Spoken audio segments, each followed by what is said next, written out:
Hi guys! Welcome to my mini vlog. For today's video po, pinilan po namin sa Aaron ng bike. Nasira po kasi yung bike niya. Nabali po yung pinaka-tinidor po ng bike niya. Kaya binilan po namin siya ng bagos. And bukod doon, graduation gift din po namin ito sa kanya. How did he come here really fast? At ayun na nga mga mi, nagulat siya paanong nandito na kaagad yung bike niya. Actually po, kagigising niya lang po talaga niyan. Tapos, sabi ko may surprise ako sa kanya. Tapos nakita niya po agad yung bike sa may bintana. Kaya ayun, nagulat po siya. Are you really sure Daddy is here? Wala naman akong sinasabi na nandito ang daddy niya, pero thinking niya mga mi is daddy niya po ang nagdala ng bike niya papunta dito. Pero ang hindi niya po alam, in-order ko lamang po yan, tapos dineliver na lamang po papunta dito. Napakabait ng seller and very approachable din. Iniisip ko na sa simula pa lang kung kaya niya ba yung taas ng bike kung hindi. At sa tingin ko mukhang mag-a-adjust talaga siya dito dahil matagal-tagal na rin siya hindi na nakapag-bike. Just try it. Come on, let's go. Pero anong ginawa ko mga mi?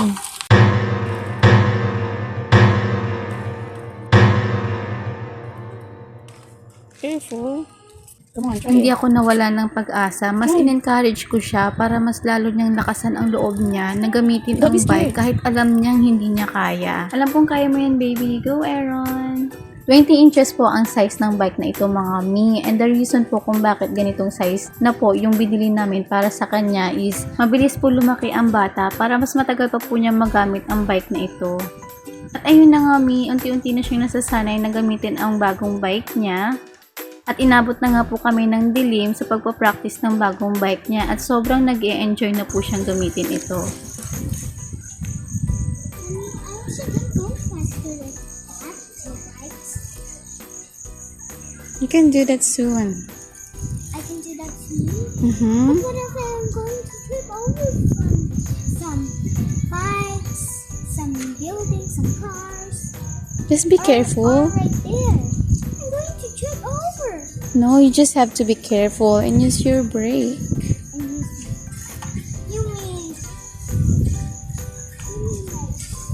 Yeah. this? Yeah. I don't have to use like this. Mm-hmm.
So, natutuwa naman ako dahil bihasa na si Aaron gamitin yung bagong bike niya. And this time, inalis na po namin yung pinaka-training wheels po ng bike niya. And tingnan nyo naman mga mi.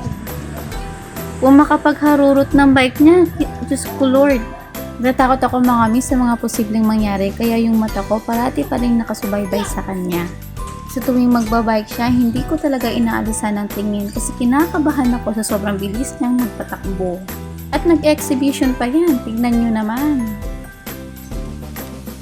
At hanggang dito na lang po ang aking video. Salamat po sa panonood. Enjoy guys for watching. Bye-bye!